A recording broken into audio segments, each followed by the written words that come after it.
श्री सत्यनारायण व्रत कथा पहला अध्याय।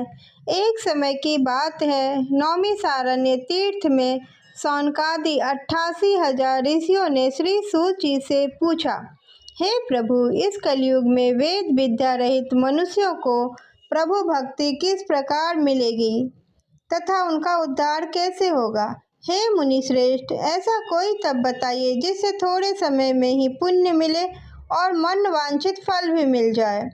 इस प्रकार की कथा सुनने की हमारी इच्छा है।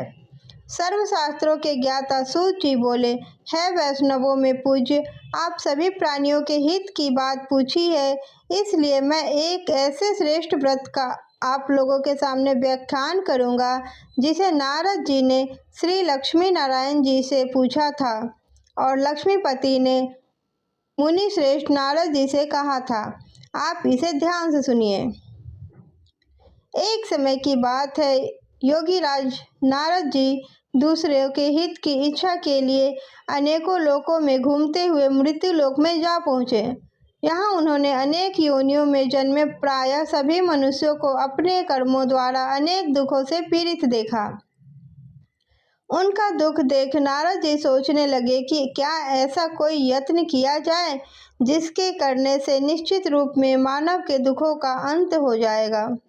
इसी विचार पर मनन करते हुए वह विष्णु लोक में गए। वहाँ वह देवों के ईश नारायण की स्तुति करने लगे, जिनके हाथों में शंख, चक्र, गदा और पद्म थे। गले में वरमाला पहने हुए स्तुति करते हुए नारद जी बोले, हे भगवान, आप अत्यंत शक्ति से संपन्न हैं। मन तथा वाणी भी आपको नहीं पा सकती। आपका आदि, मध्य तथा अंत नहीं है। निर्गुण स्वरूप सृष्टि के कारण भक्तों के दुख को दूर करने वाले आपको मेरा नमस्कार है। नारद जी की स्तुति सुन विष्णु भगवान बोले, हे मुनि श्रेष्ठ, आपके मन में क्या बात है? आप किस काम के लिए यहाँ पधारे हैं, उसे निसंकोच कहो। इस पर नारद मुनि बोले कि मृत्यु लोक में अनेक प्रकार की योनियों में जन्मे हुए मनुष्य अपने कर्मों द्वारा अनेक दुखों से दुखी हो रहे हैं। हे नाथ, आप मुझ पर दया रखते हुए ये बताइए कि वो मनुष्य थोड़े प्रयास से ही अपने दुखों से कैसे छुटकारा पा सकते हैं। तब श्री हरि जी बोले, हे नारद, मनुष्यों की भलाई के लिए तुमने बहुत अच्छी बात पूछी है, जिसके करने से मनुष्य मोह से छूट जाता है। वह बात मैं कहता हूँ, उसे सुनो।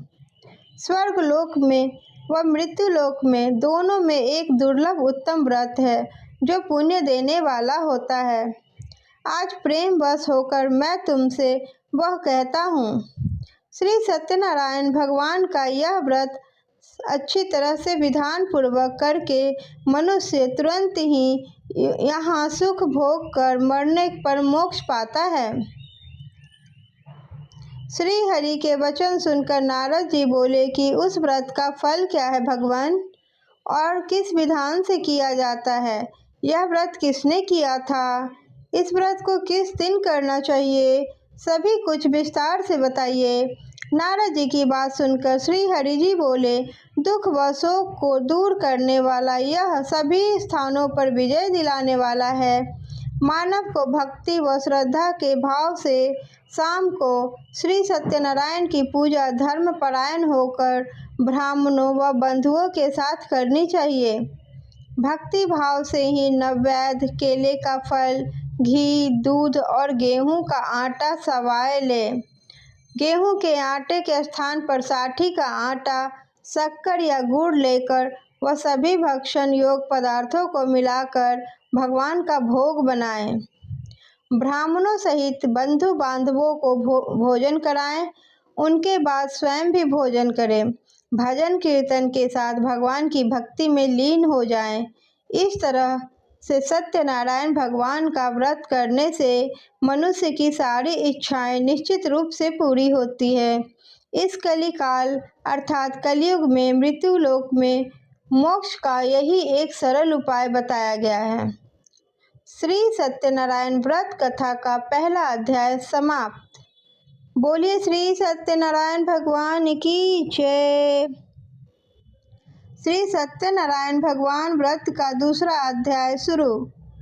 श्री सूत जी बोले, हे ऋषियों, जिसने पहले समय में इस व्रत को किया था उसका इतिहास कहता हूँ, ध्यान से सुनो। सुंदर काशीपुर नगरी में एक अत्यंत निर्धन ब्राह्मण रहता था। भूख प्यास से परेशान वह धरती पर घूमता रहता था। ब्राह्मणों से प्रेम करने वाले भगवान ने एक दिन ब्राह्मण का वेश धारण कर उसके पास जाकर पूछा, हे विप्र, नित्य दुखी होकर तुम पृथ्वी पर क्यों घूमते रहते हो? दीन ब्राह्मण बोला, मैं निर्धन ब्राह्मण हूँ, भिक्षा के लिए धरती पर घूमता रहता हूँ। हे भगवान, यदि आप इसका कोई उपाय जानते हो तो बताइए। वृद्ध ब्राह्मण कहता है कि सत्यनारायण भगवान मनोवांछित फल देने वाले हैं, इसलिए तुम उनका पूजन करो। इसे करने से मनुष्य के सभी दुखों से मुक्ति मिल जाती है। वृद्ध ब्राह्मण बनकर आए सत्यनारायण भगवान उस निर्धन ब्राह्मण को व्रत का सारा विधान बताकर अंतर्ध्यान हो गए। ब्राह्मण मन ही मन सोचने लगा कि जिस व्रत को वृद्ध ब्राह्मण करने को कहा है, मैं उसे जरूर करूँगा। यह निश्चय करने के बाद उसे रातों में नींद नहीं आई। वह सवेरे उठकर सत्यनारायण भगवान के व्रत का निश्चय कर भिक्षा के लिए चला गया। उस दिन उस निर्धन ब्राह्मण को भिक्षा में बहुत धन मिला, जिससे उसने बंधु बांधवों के साथ मिलकर श्री सत्यनारायण भगवान व्रत का संपन्न किया।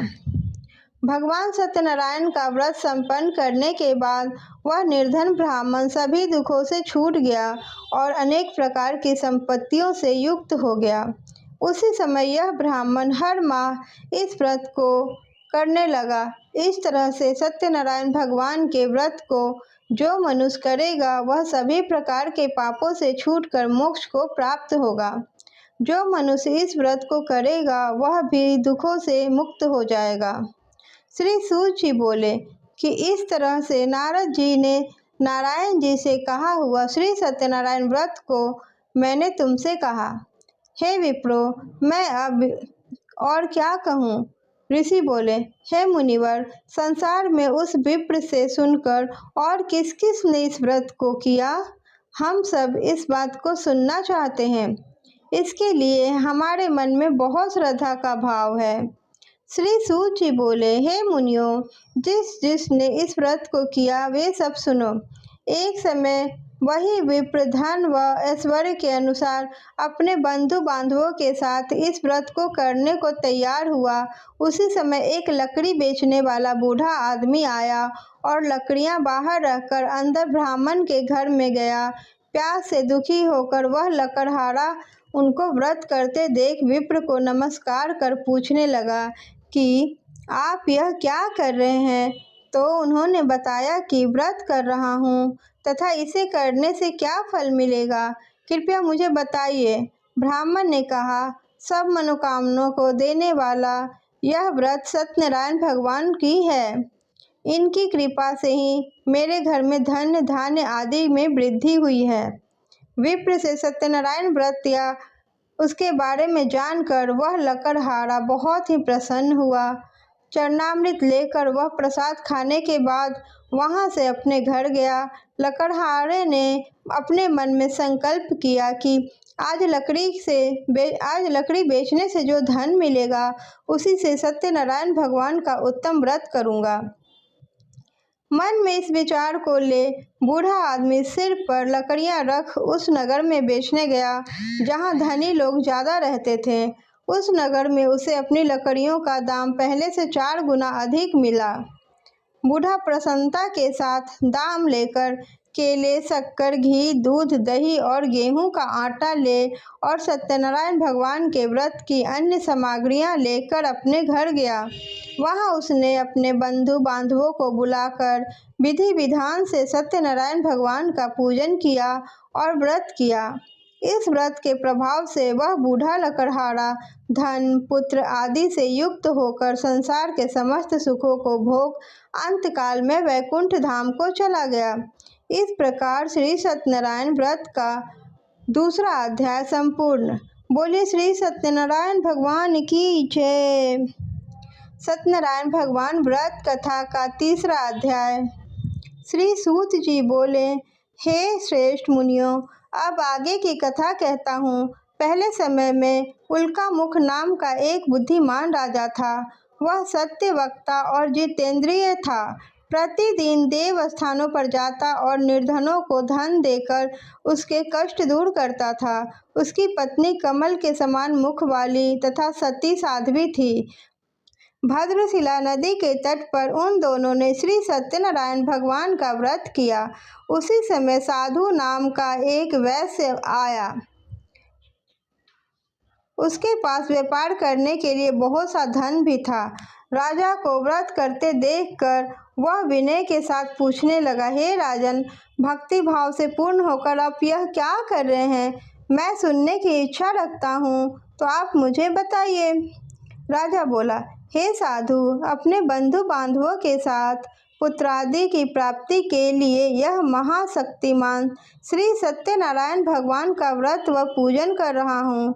राजा के वचन सुन साधु आदर से बोला, हे राजन, मुझे इस व्रत का सारा विधान बताइए।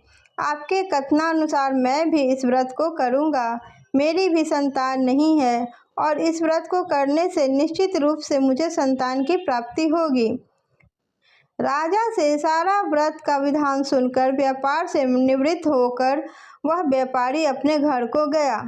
साधु वैश्य ने अपनी पत्नी को संतान देने वाले इस व्रत का वर्णन कर सुनाया और कहा कि जब मेरी संतान होगी तब मैं इस व्रत को करूँगा। साधु ने इस वचन के अनुसार अपनी पत्नी लीलावती से कहे। एक दिन लीलावती पति के साथ आनंदित हो सांसारिक धर्म में प्रवृत्त होकर सत्यनारायण भगवान की कृपा से गर्भवती हो गई। 10वें महीने में उसके गर्भ में एक सुंदर कन्या ने जन्म लिया। दिनों दिन वह ऐसे बढ़ने लगी जैसे कि शुक्ल पक्ष का चंद्रमा बढ़ता है। माता पिता ने अपनी कन्या का नाम कलावती रखा। एक दिन लीलावती ने मीठे शब्दों में अपने पति को याद दिलाया कि आपने सत्यनारायण भगवान के जिस व्रत को करने का संकल्प किया था उसे करने का समय आ गया है। आप इस व्रत को करिए। साधु बोला, हे प्रिय, इस व्रत को मैं उसके विवाह पर करूँगा। इस प्रकार अपनी पत्नी को आश्वासन देकर वह नगर को चला गया। कलावती पिता के घर में ही रह वृद्धि को प्राप्त हो रही थी। साधु ने एक बार नगर में अपनी कन्या को सखियों के साथ देखा तो तुरंत ही दूत को बुलाया और कहा, मेरी कन्या के योग वर देख कर आओ। साधु की बात सुनकर दूत कंचन नगर में पहुंचा और वहां देखभाल कर लड़की के योग्य वाणिक पुत्र को ले आया। सुयोग लड़के को देख साधु ने बंधु बांधवों को बुलाकर अपनी पुत्री का विवाह कर दिया। लेकिन दुर्भाग्य की बात यह है कि साधु ने अभी भी श्री सत्यनारायण भगवान का व्रत नहीं किया। इस पर श्री भगवान क्रोधित हो गए और श्राप दिया कि साधु को अत्यधिक दुख मिले। अपने कार्य में कुशल साधु बनिया जमाई को लेकर समुद्र के पास स्थित होकर रत्नासारपुर नगर में गया। वहां जाकर दामाद ससुर दोनों मिलकर चंद्रकेतु राजा के नगर में व्यापार करने लगे। एक दिन भगवान सत्यनारायण की माया से एक चोर राजा का धन चुराकर भाग रहा था। उसने राजा के सिपाहियों को अपना पीछा करते हुए देखा तो चुराया हुआ धन वहां रख दिया जहां साधु अपने जमाई के साथ ठहरा हुआ था। राजा के सिपाहियों ने साधु वैश्य के पास राजा का धन पड़ा देख वह ससुर जमाई दोनों को बांधकर प्रसन्नता से राजा के पास ले गए और कहा कि उन दोनों चोरों को हम पकड़ लाए हैं, आप आगे की कार्रवाई की आज्ञा दें। राजा की आज्ञा से उन दोनों को कठिन कारावास में डाल दिया गया और उसका सारा धन भी उनसे छीन लिया गया। श्री सत्यनारायण भगवान ने श्राप से साधु की पत्नी भी बहुत दुखी हो गई। घर में जो धन रखा था उसे चोर चुरा ले गए। शारीरिक तथा मानसिक पीड़ा व भूख प्यास से अति दुखी हो अन्न की चिंता में कलावती ने ब्राह्मण के घर गई। वहां उसने श्री सत्यनारायण भगवान का व्रत होते देखा, फिर कथा भी सुनी और वह प्रसाद ग्रहण कर रात को घर वापस आ गई।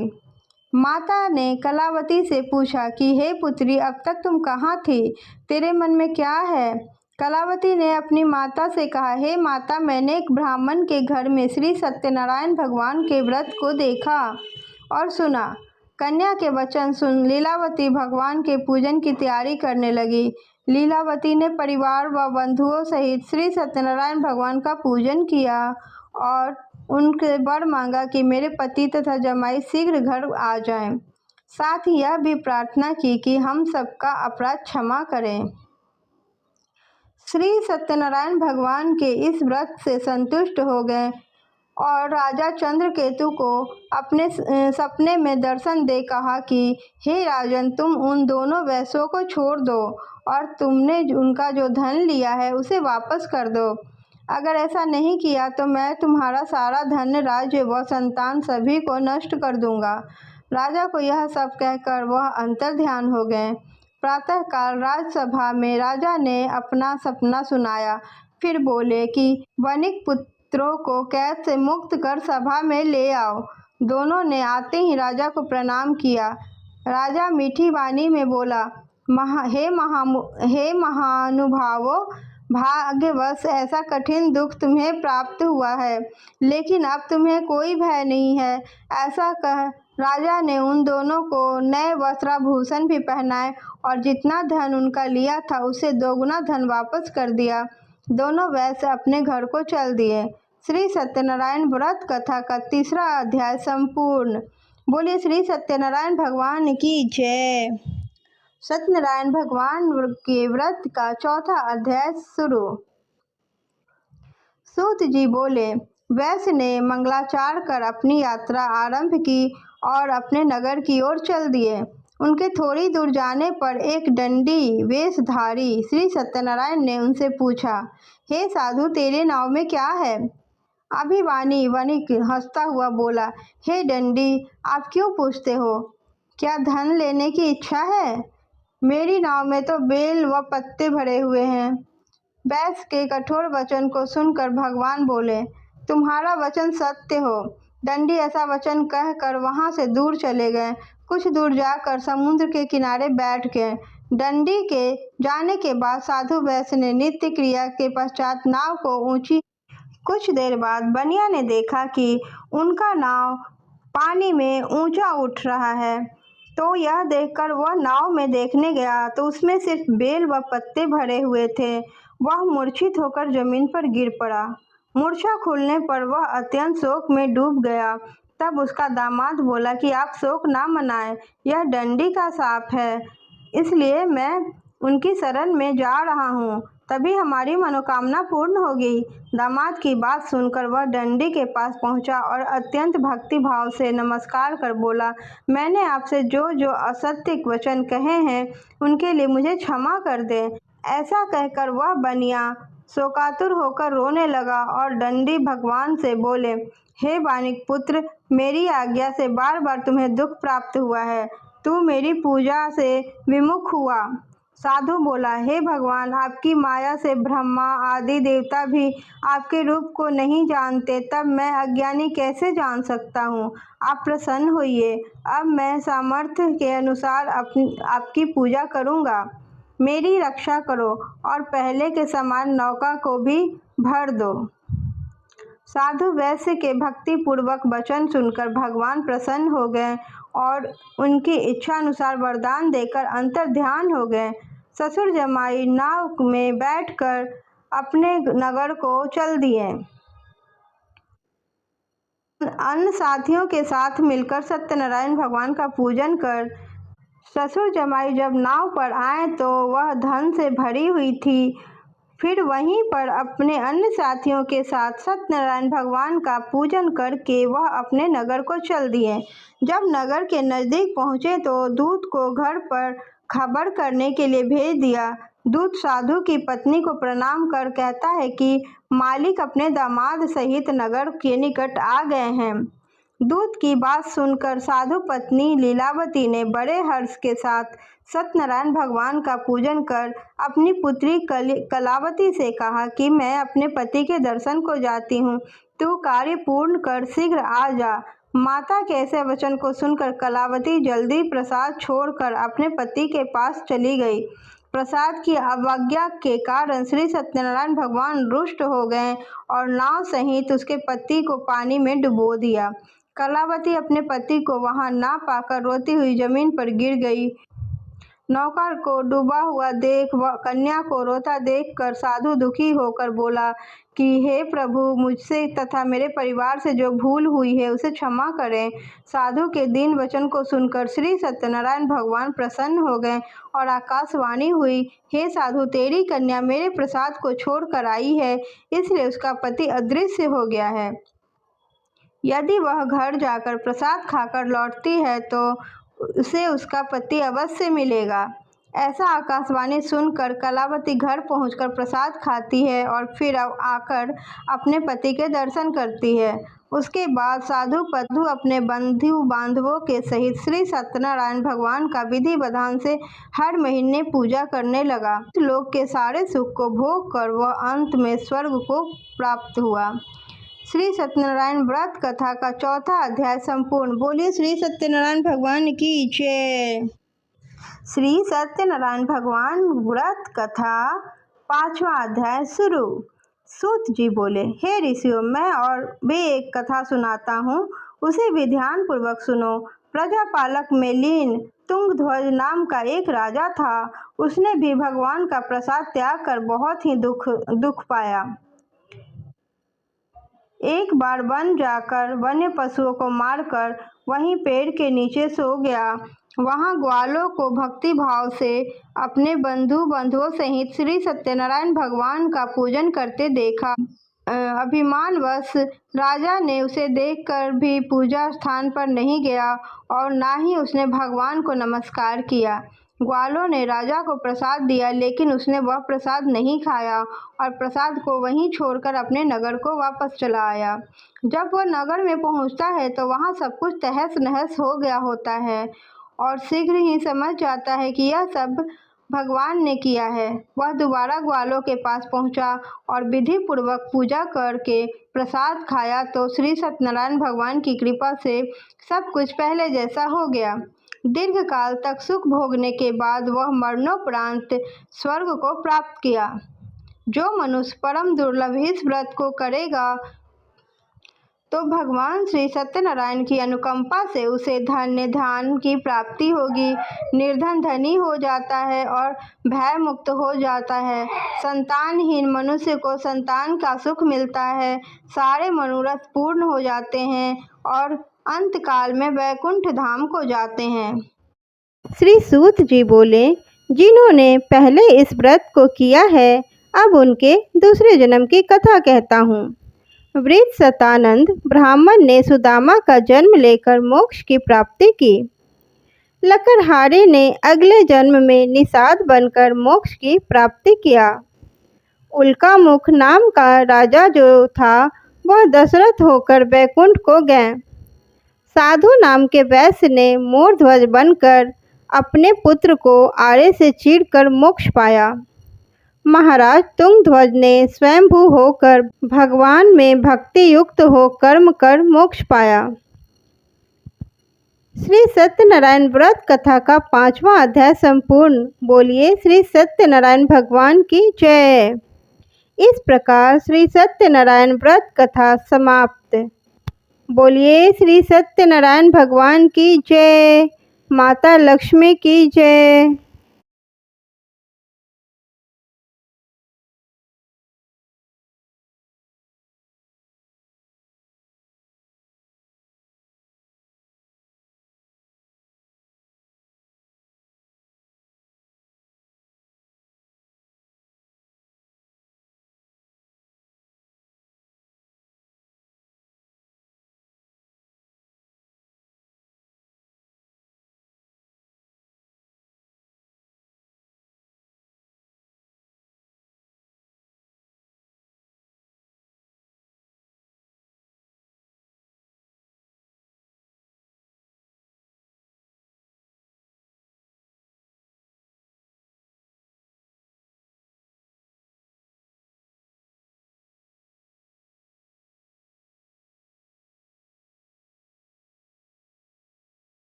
ओम जय लक्ष्मी रमणा। स्वामी जय लक्ष्मी रमणा। सत्यनारायण स्वामी, सत्यनारायण स्वामी, जनपातक हरना। ओम जय लक्ष्मी रमणा। ओम जय लक्ष्मी रमणा। स्वामी जय लक्ष्मी रमणा। सत्यनारायण स्वामी, सत्यनारायण स्वामी, जनपातक हरना। ओम जय लक्ष्मी रमणा। रत्न जड़ित सिंहासन अद्भुत छवि राजे। स्वामी अद्भुत छवि राजे। नारद करत निरंजन, नारद करत निरंजन, घंटा ध्वनि बाजे। जय लक्ष्मी रमणा। ओम जय लक्ष्मी रमणा। स्वामी जय लक्ष्मी रमणा। सत्यनारायण स्वामी, सत्यनारायण स्वामी, जनपातक हरना। ओम जय लक्ष्मी रमणा। प्रकट भये कलि कारण, द्विज को दर्श दियो। स्वामी द्विज को दर्श दियो। बूढ़ा ब्राह्मण बनकर, बूढ़ा ब्राह्मण बनकर, कंचन महल कियो। ओम जय लक्ष्मी रमणा। स्वामी जय लक्ष्मी रमणा। ओम जय लक्ष्मी रमणा। स्वामी जय लक्ष्मी रमणा। सत्यनारायण स्वामी, सत्यनारायण स्वामी, जनपातक हरना। ओम जय लक्ष्मी रमणा। दुर्बल भील कठारो, जिन पर कृपा करी।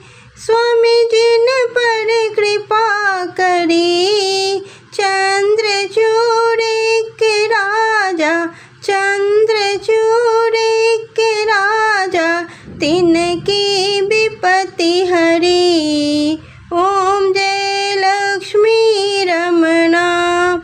स्वामी जय लक्ष्मी रमणा। ओम जय लक्ष्मी रमणा। स्वामी जय लक्ष्मी रमणा। सत्यनारायण स्वामी, सत्यनारायण स्वामी, जनपातक हरना। ओम जय लक्ष्मी रमणा। वैश्य मनोरथ पायो, श्रद्धा तज दीन्ही। स्वामी श्रद्धा तज दीन्ही। सो फल भोग्यो प्रभु जी, सो फल भोग्यो प्रभु जी, फिर स्तुति कीन्ही। ओम जय लक्ष्मी रमणा। ओम जय लक्ष्मी रमणा। स्वामी जय लक्ष्मी रमणा। सत्यनारायण स्वामी, सत्यनारायण स्वामी, जनपातक हरना। ओम जय लक्ष्मी रमणा। भाव भक्ति के कारण छिन छिन रूप धरियो। स्वामी छिन छिन रूप धरियो। श्रद्धा धारण कीन्ही, श्रद्धा धारण कीन्ही, तिनको काज करियो। ओम जय लक्ष्मी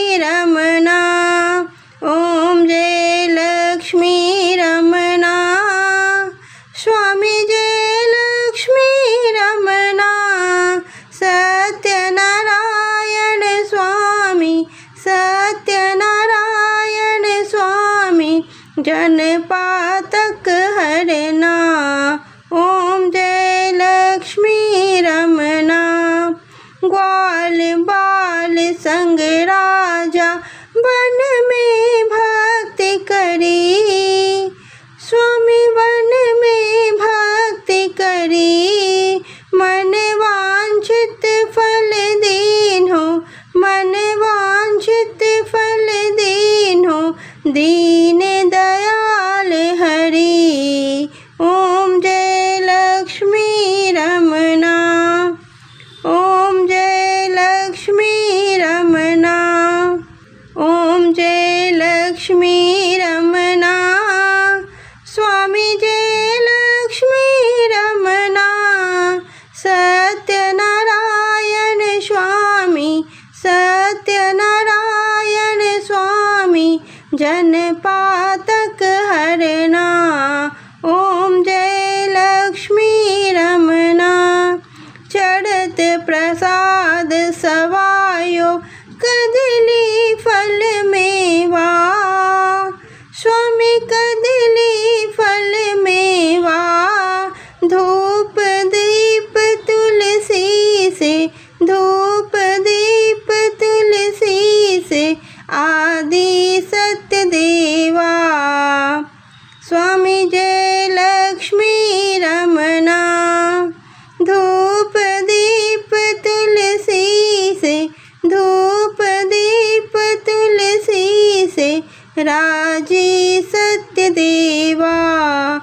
ओम जय लक्ष्मी रमना।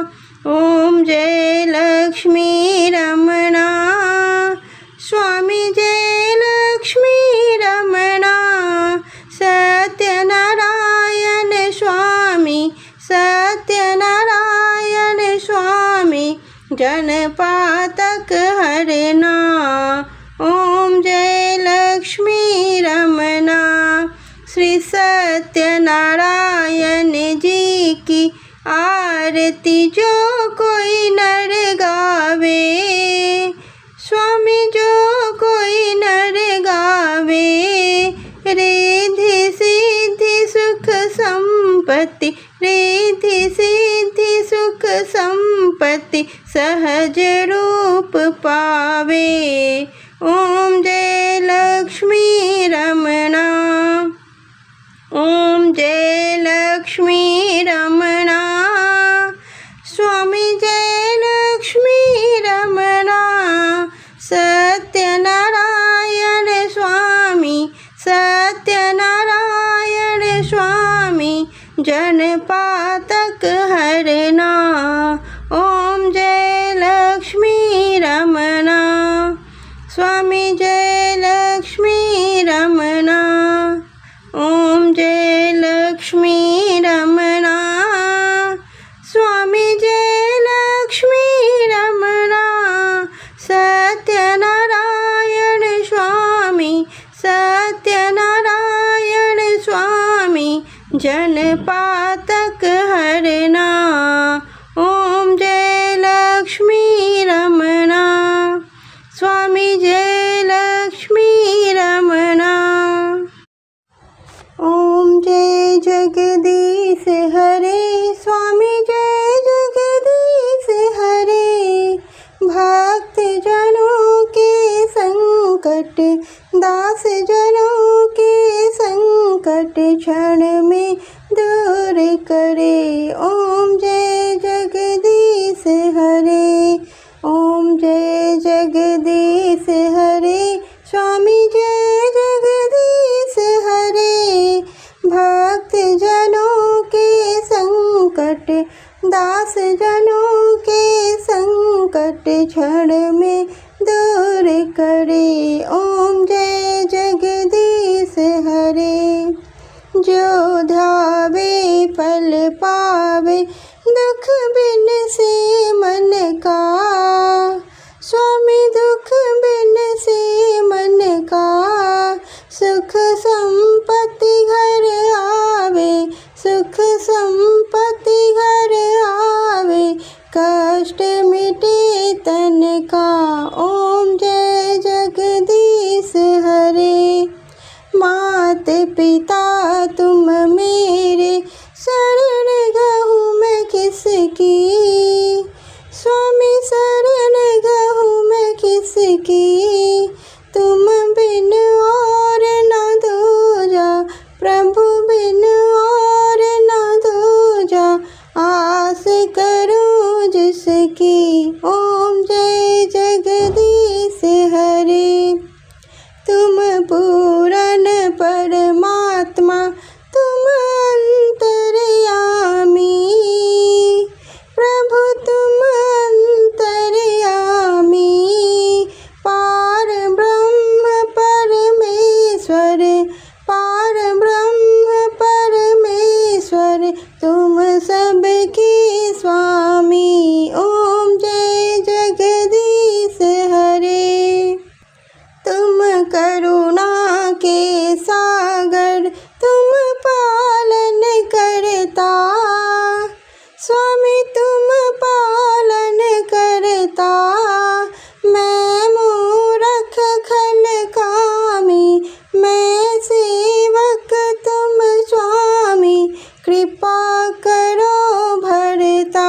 ओम जय जगदीश हरे। तुम हो एक अगोचर, सबके प्राणपति, प्रभु सबके प्राणपति। किस विधि मिलूं दया में, किस विधि मिलूं दया में, तुमको मैं कुमति। ओम जय जगदीश हरे।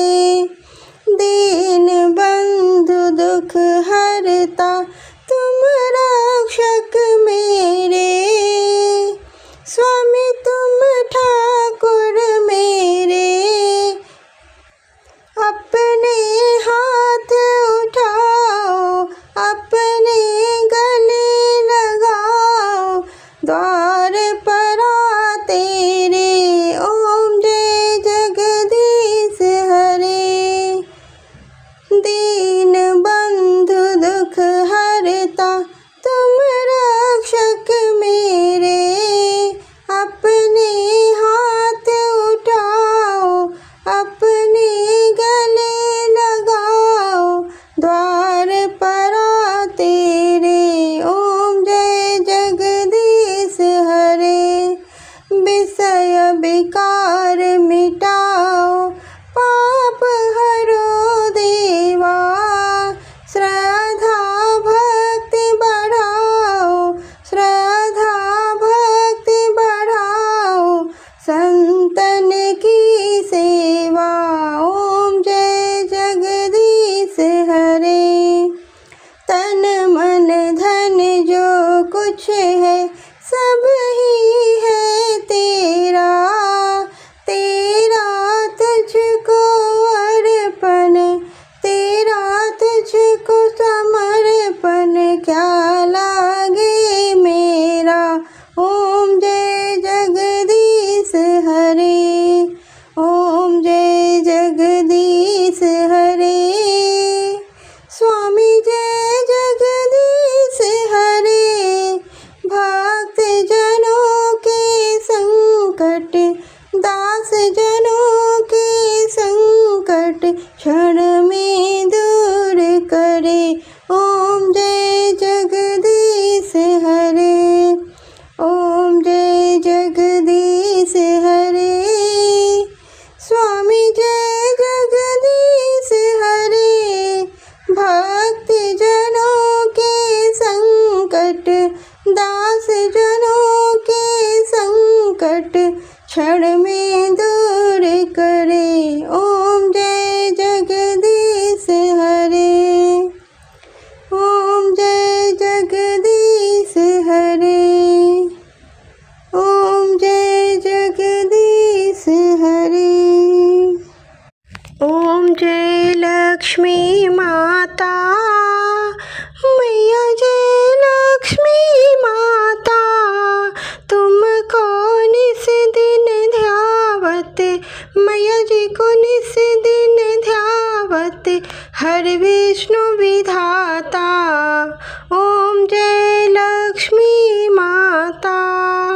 जय लक्ष्मी माता मैया, जय लक्ष्मी माता, तुमको निस दिन सेवत, मैया जी को निस दिन सेवत, हरे विष्णु विधाता। ओम जय लक्ष्मी माता, उमा रमा ब्रह्माणी, तुम ही जग माता, मैया तुम ही जग माता। सूर्य चंद्रमा ध्यावत, सूर्य चंद्रमा ध्यावत, नारद ऋषि गाता।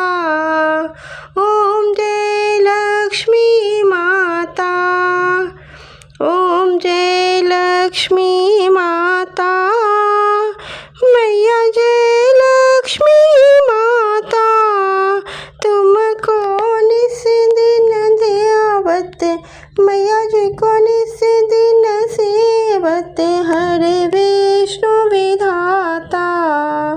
ओम जय लक्ष्मी माता, दुर्गा रूप निरंजनी, सुख संपत्ति दाता, मैया सुख संपत्ति दाता। जो कोई तुमको ध्याता, जो कोई तुमको ध्याता, रिद्धि सिद्धि धन पाता।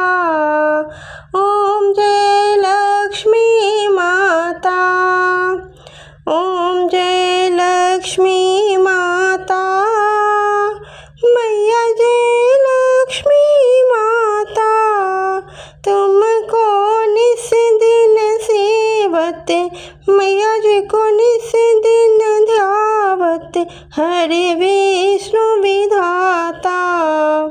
ओम जय लक्ष्मी माता, तुम पाताल निवासिनी, तुम ही शुभदाता, मैया तुम ही शुभदाता।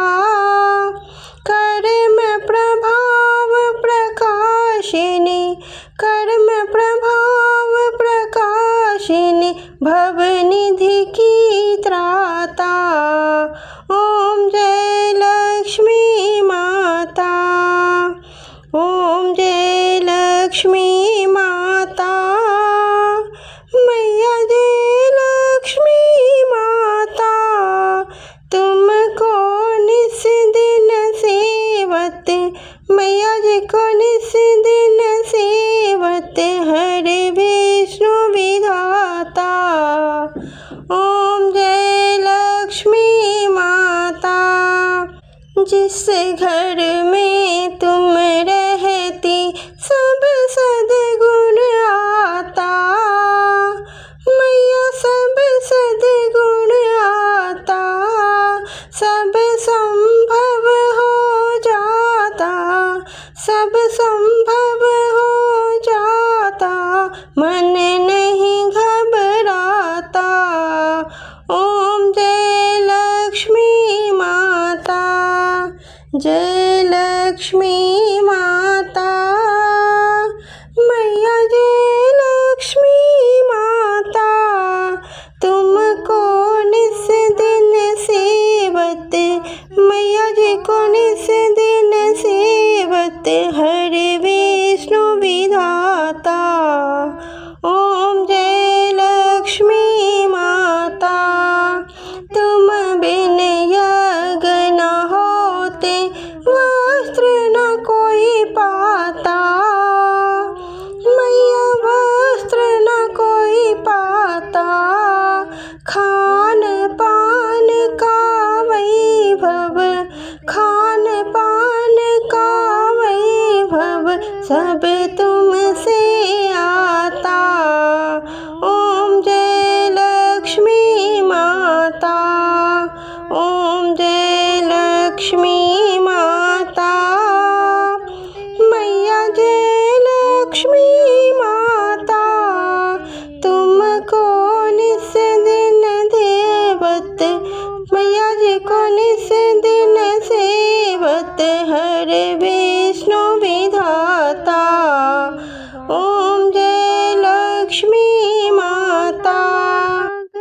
शुभ गुण मंदिर सुंदर क्षीरोदधि जाता, मैया क्षीरोदधि जाता। रत्न चतुर्दश तुम बिन, रत्न चतुर्दश तुम बिन कोई नहीं पाता। ओम जय लक्ष्मी माता, ओम जय लक्ष्मी माता, मैया जय लक्ष्मी माता।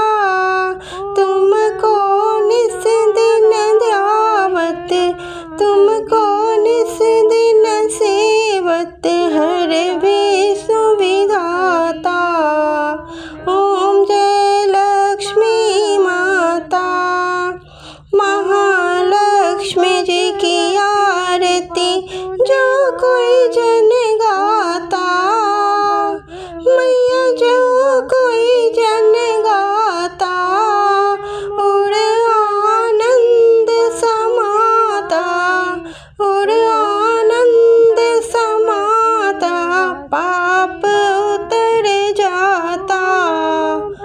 ओम जय लक्ष्मी माता, ओम जय लक्ष्मी माता, मैया जय लक्ष्मी माता।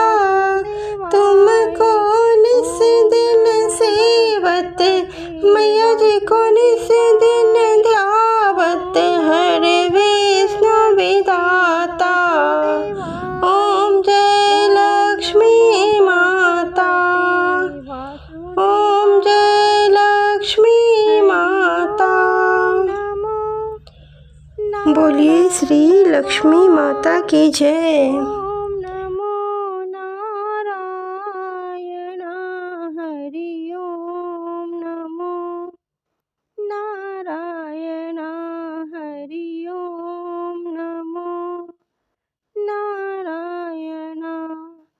ओम नमो नारायण, ओम नमो नारायण, हरि ओम नमो नारायण, हरि ओम नमो नारायण। ओम नमो नारायण, ओम नमो नारायण, हरि ओम नमो नारायण, हरि ओम नमो नारायण।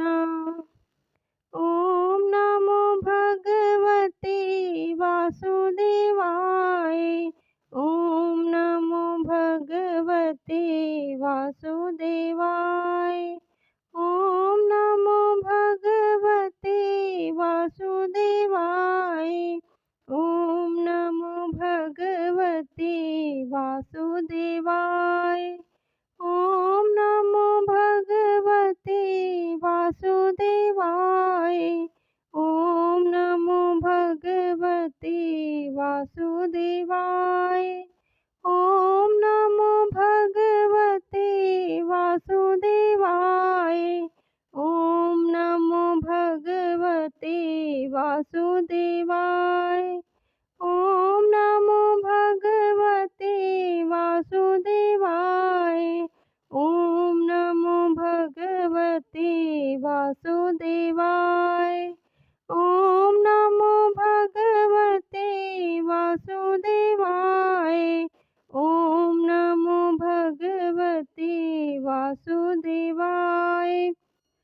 हरि ओम नमो नारायण।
वासुदेवाय।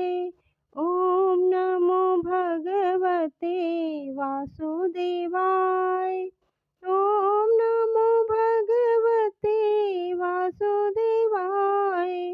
ओम नमो भगवते वासुदेवाय। ओम नमो भगवते वासुदेवाय। ओम नमो भगवते वासुदेवाय। ओम नमो भगवते वासुदेवाय। ओम नमो भगवते वासुदेवाय। ओम नमो भगवते वासुदेवाय। ओम नमो भगवते वासुदेवाय। ओम नमो भगवते वासुदेवाय। ओम नमो भगवते वासुदेवाय। अखंड विष्णु कार्यं व्यासन्देन चराचरं तत्पदं दर्शितं येन तस्मै श्रीलक्ष्म्याय नमः।